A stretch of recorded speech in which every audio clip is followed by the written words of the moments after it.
Hello everyone, welcome to Bridge Course Engineering Chemistry A Session 1. I am Dr. Ravi Kumar Kottalanka, Assistant Professor. I am from Division of Chemistry, Department of Science and Humanities. So in this session, I am going to discuss about role of chemistry in engineering chemistry and some introductory part of the water technology and hardness of water. Okay, so let us begin today's content. And today I'm going to discuss about little bit about bridge course. I think already you have some idea from the yesterday session, and then I will discuss about what is the role of chemistry in engineering, particularly engineering chemistry, importance and their applications.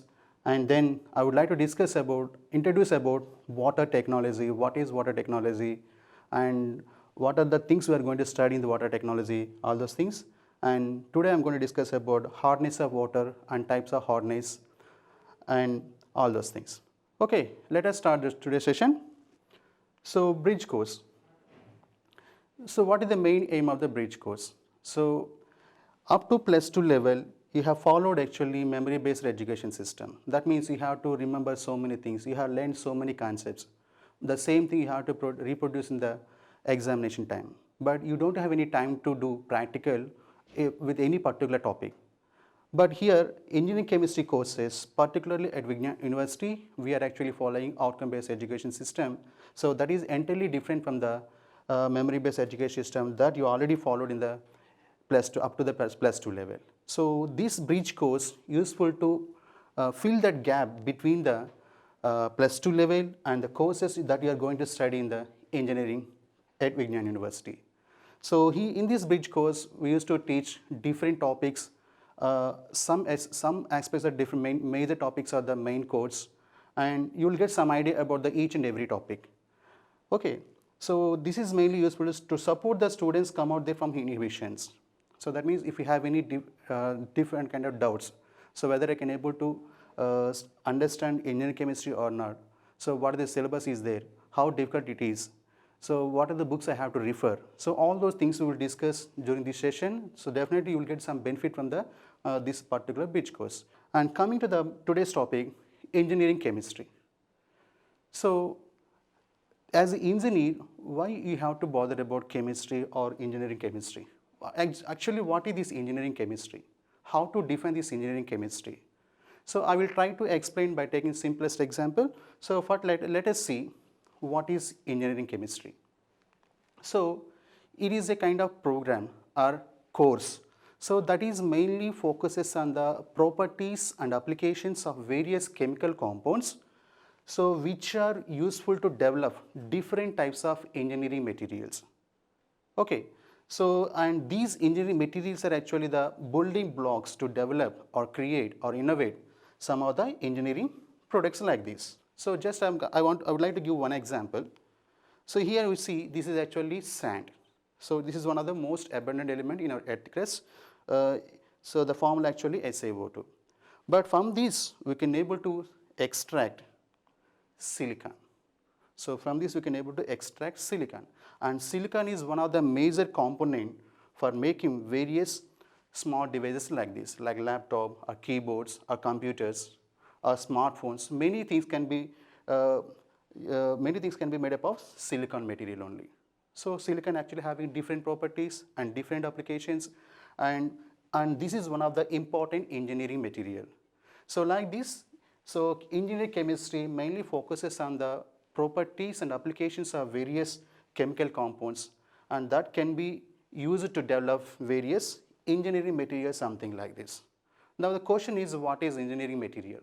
And here you can see what are the different types of engineering materials. So for example, polymers can be one of the important engineering materials, and metals and alloys, metals and combination of metals actually called alloys, and those are actually important engineering materials. And even silicon is another important engineering material, and composite materials. So composite material nothing but actually combination of metals and polymers are like that. And another important thing actually semiconducting materials, because while developing any kind of equipment, always we need different types of conducting material or non-conducting material like that, insulating material like that. So semiconducting materials also have a very important role for developing various engineering products. And even nanomaterials. Nowadays, nanomaterials actually playing very important role while developing different types of engineering applications, or engineering devices, or equipment, or smart devices like that. And refractories also. So refractories are actually the special type of products, compounds, and these can be used to connect two different materials, and they have different strength, different properties, and they like that. So even fuel materials also one of the important engineering materials. So these are the different types of engineering materials, but all these things can be generated from the various chemical compounds only. So that means in order to produce different types of materials like this, first of all we have to study the properties and applications of different types of chemical compounds. So we have to understand the reaction inside that particular material. So how it is behaving whenever it is connected to some particular another equipment or another device or another material. So all these things we have to study for making different types of engineering materials. Okay, and here you can see one of the example. For example, if you want to make any smartphone like this, nowadays everybody using smartphone. So if you want to make smartphone like this, but the smartphone actually consists four important elements, four important components. For example, screen is one of the important component, and electronics, inside electronics, another important component, and battery. So battery is one of the very important component of the smartphone. And another thing actually outer casing. So either we have a plastic outer case or metallic outer case also. So like this, if we want to make smart device like this, so how many elements are required? Here you can see so many elements are involved. For example, in the case of screen, we have to use indium, tin, aluminum, silicon, potassium, yttrium, lanthanum. So many elements are there, and each element having their own application or own property. So similarly, inside electronics, we have so many circuits inside the smart device. So in order to make all those small electronic devices, we have to use different types of metals: copper, silver, dysprosium, nickel, silicon. So many things are there. Similarly, the main thing actually battery. Nowadays, each smartphone actually having lithium ion battery. That is one of the most useful battery nowadays. But if you want to make that lithium ion battery, we need lithium, cobalt, oxygen, carbon, aluminum, copper, like that. And outer case also. So outer case also made up of either carbon or magnesium or nickel and bromine. So like these various elements are actually involved for making one of the smart device like this. So once you understand all these elements properties and their behavior, then only we can able to develop such kind of engineering product like this. And another example actually, so nowadays we are making actually electrical cars or cars by using other fuel materials. So nowadays, so mostly we are depending on the fuel materials like petrol or diesel, but the resources are actually getting down because we are using regularly, and we need to find out some alternative fuel resources. And in this case, hydrogen actually acting as one of the fuel material. So hydrogen can react with oxygen, and it will produce water and electricity like this. So that means a simple reaction like H2, oxygen, we have to react each other, and it is producing water. At the same time, it is also providing electricity. So that you can use to run the car like this. So this is another reason. And nowadays, communication system. So nowadays we can able to send signals within fraction of second or less than fraction of second. So nowadays the communication signals are traveling with speed of light. So by using optical fibers, laser optical fibers like this. But if we want to send signals in this manner, so we need polymers like this. These are actually different polymers involved in the case of making polymer optical fibers for sending the signals from one place to the other place. So we have to develop different types of polymeric materials. So once you want to develop different types of polymeric material with required applications, first of all we have to know the behavior of the monomers, corresponding chemical compounds. So like this, chemistry is involved in various places. So if you want to innovate new techniques, a new device, a new equipment, always you need some fundamental knowledge on the chemistry and corresponding engineering materials. For example, another example actually lithium-ion battery. So nowadays if you open any smartphone or laptop, any other smart device, that contains lithium-ion battery. So and these scientists, so John B. Goodenough, M. Stanley Whittingham, and Akiro Oshino actually developed lithium-ion battery, and nowadays that is one of the most commercially useful battery. And these three scientists actually got Nobel Prize in 2019 for the development of lithium-ion battery. So like this, there is a lot of importance to the chemistry in engineering stream. If we want to develop such kind of engineering equipment or engineering device or engineering material, so always we need to understand the properties and applications of corresponding chemical compounds. So in this lithium-ion battery, anodic part actually graphite contains lithium ions, and cathodic part actually lithium cobalt oxide. So in both the cases, during the charging and discharging process, there is a migration of lithium ions from one place to the other place. So we will discuss all these details in our regular classes and the next session. So just in this case, I am trying to explain why chemistry is so important in the case of engineering streams. During this bridge course session, I am going to discuss about majorly three different topics. One is actually introduction of water technology and types of hardness. And second thing actually, determination of hardness of water by using irradiate titration method. And finally, batteries, introduction and classification. So these are three different topics I am going to teach you from the next session onwards. And so maybe in this case, I will start from the water technology. Okay. So let us start water technology. So what is the importance of water technology? So water technology mainly focuses on how to convert some various impure water samples into fresh water or soft water kind of thing. But why we need this water technology? So that you have to understand. So for that purpose, just I am trying to show you the availability of the water in our Earth planet. So then you can be able to understand why we need actually water technology. If you see our Earth planet actually consists 70% of the water, the remaining portion actually soil. So it is estimated that Earth hydrosphere consists 1360 million cubic kilometer of water. So that means you have a huge amount of water. But if you see the distribution of entire water, so 95% water actually saline water. That means that is actually available in the oceans, seas and all those things. Mostly that is the salt water. That is actually salt water. We cannot use that water for our daily purpose or for the industry purpose or in medicinal or agriculture purpose. So, and the remaining 2.5% actually fresh water. So fresh water available actually only 2.5% only, and this is the most accessible water and useful for us. But if you see the distribution of this fresh water, it is something like this. Icelands and glaciers contain 79% of water. So that means this 79% also not available for the human beings because we cannot go there. And the remaining 20% water actually available in the form of groundwater, so that we can able to assess.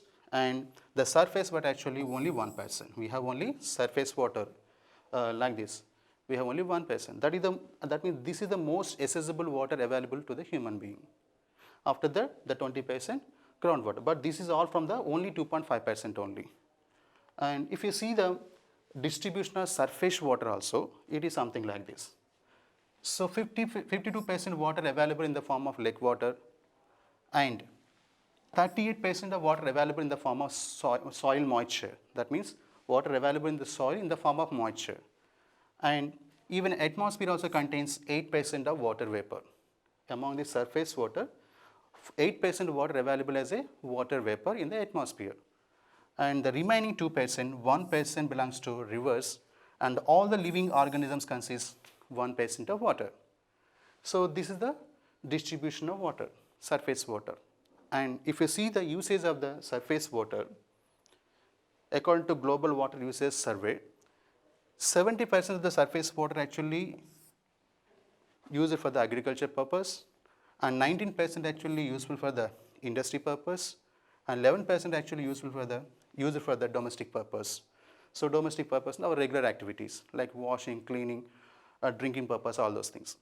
So this is the how we are actually using that surface water. So the majority of the water actually goes to the agriculture sector, and the next majorly the water goes to the industry. Industry also need a lot of water. That means fresh water. They need actually fresh water or soft water, and even for domestic purpose also we need actually soft water only. We cannot use salt water or impure water. So, and nowadays industries actually requires huge amount of soft water or fresh water. So if you see the industrial water usage, in industry water actually useful for various reasons, like fabrication of material they used to use lot of water, and processing of the equipment or reactor they need lot of water, and washing and cooling purpose of the various reactors they need water. In chemical industry, for the dilution purpose, if we have any concentrated solution, if we want to make diluted solutions, we need lot of water. And transporting a product also. So in order to send product from one place to the other place also, we are using water medium. And incorporating water into a product. So that means water is also one of the important chemical compound. Important chemical compound. It can convert into H plus and OH minus. That means it can also participate in various reactions like hydrolysis reactions. So therefore we will get different types of product. So that is another reason. And sanitation needs within the manufacturing unit. So for the sanitation purpose also we are using lot of water sample. And these are the major industries, they are using huge amount of water sample actually. For example, thermal power plants. So in order to generate electricity, so we have different thermal power plants. So in that case there is a huge reactors are there. Those reactors actually generating huge amount of steam energy by using water. And food industry also using lot of water, and paper and pulp industry, chemical, oil, petroleum industry actually using huge amount of water. But in all these cases we need actually soft water only, I mean fresh water only. We don't need any impure water or salt water. But if you see the distribution of the entire water, mostly we have a salt water and 2.5% actually available as a fresh water. So like this, various industries requires huge amount of water. Mainly they need actually soft water or fresh water only. So but we have plenty of salt water, but we have very less amount of soft water or fresh water. So if you can see this current and future forecast of water supply and demand, it is something like this. So this is the graph indicating the how the water resources decreasing year by year from last 40 years, from 1992 expect up to 2030. So if in this case you can see, so water supply, so water resources decreasing gradually like this in this manner, but the consumption rate or the demand of water actually increasing in this manner. So for the current year 2020, if you see the water resources available actually 1300 million cubic meter per year. So whereas our demand actually 2500 million cubic meter per year. So there is a huge gap between the water resources available and water consumption, water demand is there. And in the 2030 it is expected that so that water demand actually increases up to 3000 million cubic meter per year. That means there is a huge gap between the available resources and the required amount of water for various reasons. So how to fill this gap? So that is an important question. So how to fill this gap means we have to somehow we have to convert whatever the impure water we have, either saline water or discharge water from the various industries or surface water available in the rivers and lakes, all those things. So we have to convert that into fresh water and soft water. That is the only solution. For example, as I said in the earlier, our Earth planet contains 97.5% salt water and only 2.5% fresh water we have. But somehow we have to increase this fresh water. Somehow we have to increase this amount of fresh water. For example, something like this. So 95% saline water and 5% fresh water. from 2.5% to 5. If we can able to increase, so the water, fresh water from 2.5% to up to 5%, so then we can easily solve all our water crisis, whatever nowadays we are facing. We can able to fill that gap available between the amount of water available and the requirement of water supply. Okay, but this is not that much easy. The conversion of salt water into fresh water is not that much easy. So we need special techniques, special technology. So by using that technology, we can able to convert salt water or impure water into the fresh water or soft water. So that means in that case, water technology plays very important role. So water technology mainly focuses on the how to convert so various water samples, impure water samples into fresh water or soft water by using different techniques, chemical method, physical method, and so many things are there. So we have to understand all those things in this particular chapter. So in this chapter, we are going to discuss about what are the various methods are available in order to convert the impure water into the soft water or fresh water. Irrespective of the water sample, whether that is the fresh water or salt water, generally water sample contains different types of impurities. And those can be classified into 3 different categories like suspended impurities, dissolved impurities, and colloidal impurities. So water samples consist various impurities. So those can be classified into suspended impurities, dissolved impurities, or colloidal impurities. But among these 3, the most important thing actually this one, dissolved impurities. So dissolved impurities means basically these are the chemical compounds. Various chemical compounds can easily soluble in water medium. So that means we cannot see these kind of impurities. So suspended impurities mean these are the like sand particles and biological impurities, all those things. We can easily remove these kind of impurities by doing simple filtration process. Even colloid impurities also can be removed by precipitation process or centrifugation process. But the problem is dissolved impurities. So dissolved impurities, we cannot see those impurities. If you see the water sample, it looks like a very clean and transparent, but that water sample contains so many invisible impurities, and removal of that impurities needs special techniques. So that is the reason. So dissolved impurities are nothing but actually chemical impurities, chemical compounds, various salts like sodium salts, calcium salts, or magnesium salts, iron salts, aluminum salts. So various metal salts are actually easily soluble in water medium. So these are actually invisible impurities. We cannot see those things. Here you can see, we cannot see anything. It is very transparent water, but this water sample contains all these impurities. So these are actually called dissolved impurities, and separation of dissolved impurities or removal of dissolved impurities needs special techniques. So just based on the dissolved impurities, we can able to classify water into 2 different types, hard water or soft water. So based on the different types of dissolved impurities available in given water sample, we can able to classify water into 2 different types. One is actually hard water, other one actually soft water. So now let us see what is hard water. So hard water means a hard water sample when treated with soap solution. So what is soap solution? For example, here in this case, this is the soap material.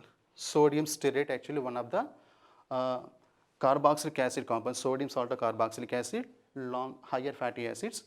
And this soap material, whenever combines with hard water, there is no formation of lathering. There is no formation of lathering. Normally, if you use soap material, we can see lot of lather formation, foam formation. But if we are using hard water sample with soap material, there is no lather formation. Instead of that, there is a formation of white color precipitate like this. Instead of that, there is a formation of white precipitate is there. So for example, let us say this is our hard water sample. Hard water sample contains calcium chloride as one of the dissolved impurity. So this is a hard water sample. So this hard water sample contains calcium chloride as one of the dissolved impurity. That means this water sample contains calcium chloride like this. Whenever this soap actually added to the hard water sample like this, what will happen? So this soap material reacts with calcium chloride, and there is exchange of cations like this, and we will get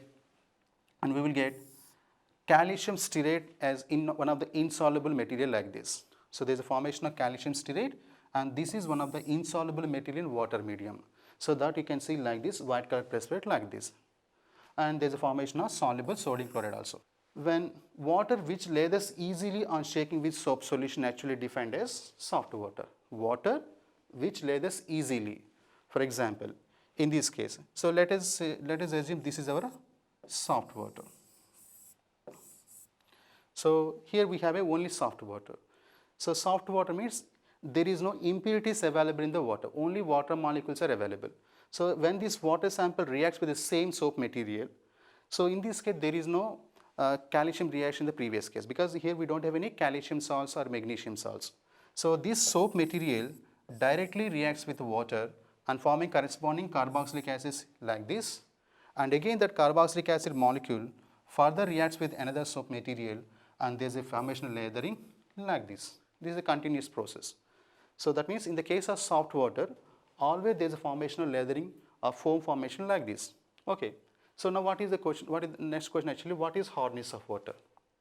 So hardness of water actually, it is the capacity of the water so that can easily form precipitate, that is can easily convert soap material into corresponding precipitate.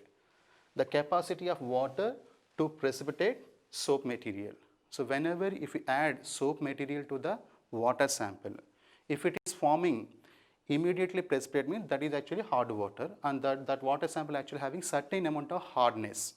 So hardness means this is the capacity of the given water sample. It can easily precipitate the soap material. Instead of forming lathering, it is actually converting into corresponding precipitate. So that is mainly because of the presence of calcium and magnesium salts available in the given water sample. If any water sample contains calcium and magnesium salts like a dissolved impurities, definitely that water can actually having some amount of hardness value. So that hardness value we have to measure it actually. So for example, hard water sample always having some amount of calcium or magnesium salts. So whenever that salts react with soap material, always there is a formation of insoluble materials like this, and that leads to formation of precipitation like this. So hardness of water means it is the capacity of the water to precipitate soap like this. So hardness value, how much amount of hardness is available. So that is actually depends on the how many types of hardness producing substances available in a given water sample. So the given water sample contains certain amount of calcium chloride, a certain amount of magnesium sulfate, a certain amount of calcium carbonate, something like that. So each compound actually contributing to the hardness value. So we have to measure that hardness value. So based on the different types of calcium or magnesium salts available in the given water sample, so this hardness actually classified into two different types, like temporary hardness and permanent hardness, depending on the different types of salts available in the given water sample. So hardness actually divided into two different types, temporary hardness and permanent hardness. For example, in the first case, you can see, so this water sample contains calcium bicarbonate and magnesium bicarbonate like this. The second water sample contains various calcium and magnesium salts like this, like calcium chloride, calcium sulfate, calcium nitrate, and magnesium chloride, magnesium sulfate, magnesium nitrate like this. And here the last water sample consists a combination of both calcium bicarbonate, magnesium bicarbonate, and all these salts are available in the third water sample. So if we take the first water sample, if we do boiling process like this, so what the first sample contains? We have a calcium bicarbonate like this, and if you do boiling process, that means simple heating process. So then what will happen? So this calcium bicarbonate actually converting into calcium carbonate like this. Calcium carbonate is also another insoluble material in the water sample.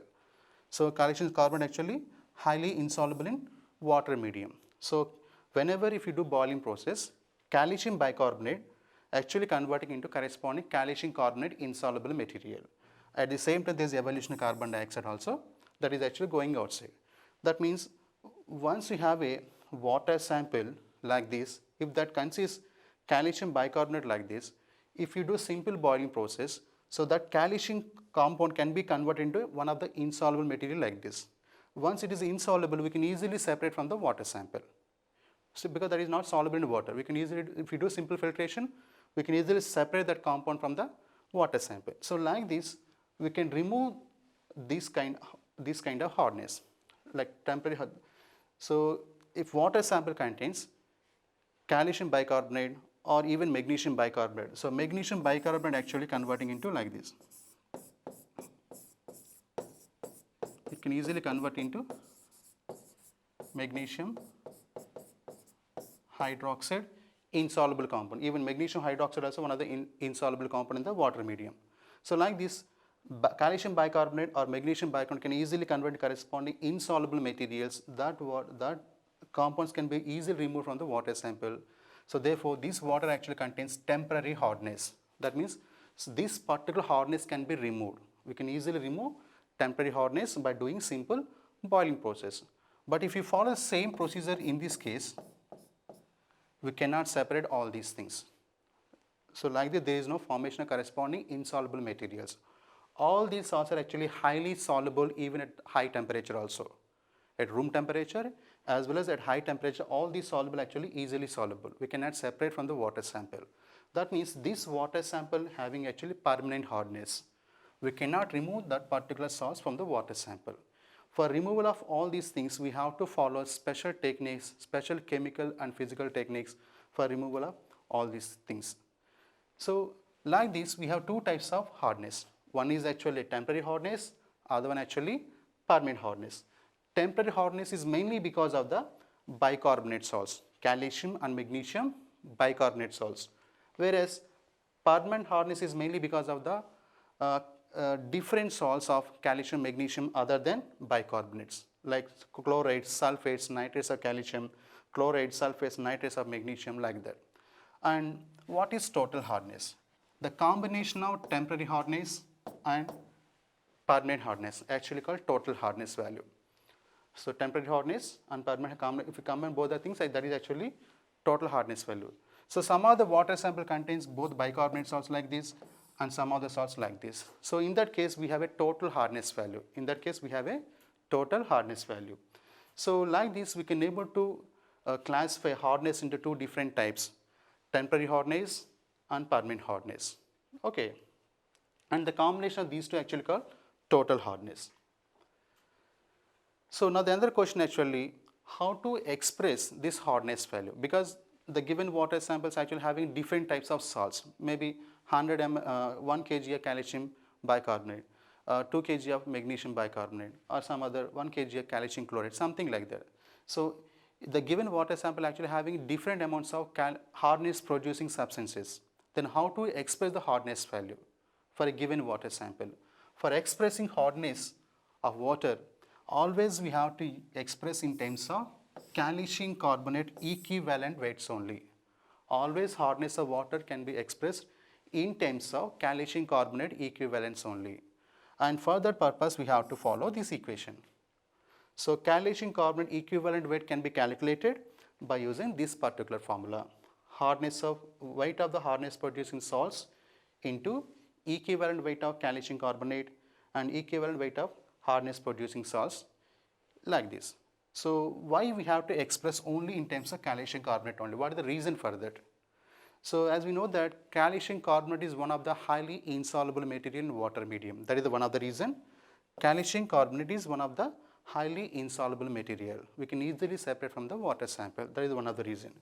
And another reason actually, the molecular weight of the calcium carbonate actually exactly 100. So we can easily do the calculations whenever if you want to convert the amount of hardness producing substance into corresponding calcium carbonate equivalent weight in this manner. And units of hardness, how to express hardness value. So most of the cases hardness actually expressed in terms of parts per million. So parts per million means 1 part of calcium carbonate equivalent amount present in 10 to the power 6 parts of water. So we can also express in terms of milligrams per liter also. So how to define the milligram per liter? So the number of milligrams of calcium carbonate equivalent amount of hardness present in 1 liter of water. So what is the milligram per liter unit? The number of milligrams of calcium carbonate equivalent hardness. First of all, always we have to convert hardness value in terms of calcium carbonate equivalent. After that, if the number of milligrams of calcium carbonate equivalent weight present in 1 liter of water. So for example, so 1 mg per liter means 1 mg of calcium carbonate equivalent weight present in 1 liter of water according to the definition. But 1 liter actually nothing but 1 kg. 1 liter of water nothing but actually 1 kg of water, because water density actually 1. So either volume or weight both are same. So 1 liter equal to 1 kg. But if you know that, so 1 kg means 1000 grams, and that is equal to 10 to the power of 6 milligrams. That is actually 10 to the power 6 milligrams.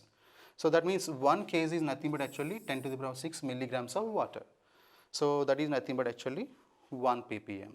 So that means mathematically 1 ppm is equal to 1 mg per liter. 1 ppm is equal to 1 mg per liter. So like this, always we have to express hardness value either in terms of ppm unit or in terms of milligram per liter unit, like this. Okay. So in this session we discussed about, so what is the importance of bridge course, what is engineering chemistry, the role of engineering chemistry in engineering, chemistry in engineering, and we discussed a little bit about the water technology and types of hardness, how to express hardness value and units for the hardness value. In the next session we will discuss about how to estimate this hardness value by using EDTA method. So thank you one and all.